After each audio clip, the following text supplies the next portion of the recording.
शपथ लेते हैं कि भारत को 2047 तक आत्मनिर्भर और विकसित राष्ट्र बनाने के सपने को साकार करेंगे।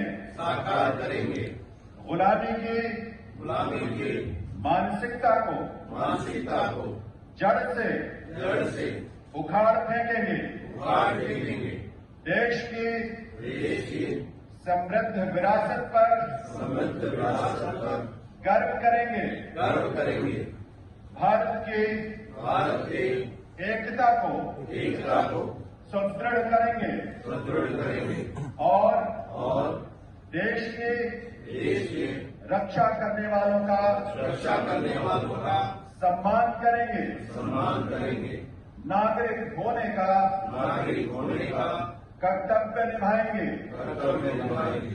भारत माता के भारत माता के भारत माता के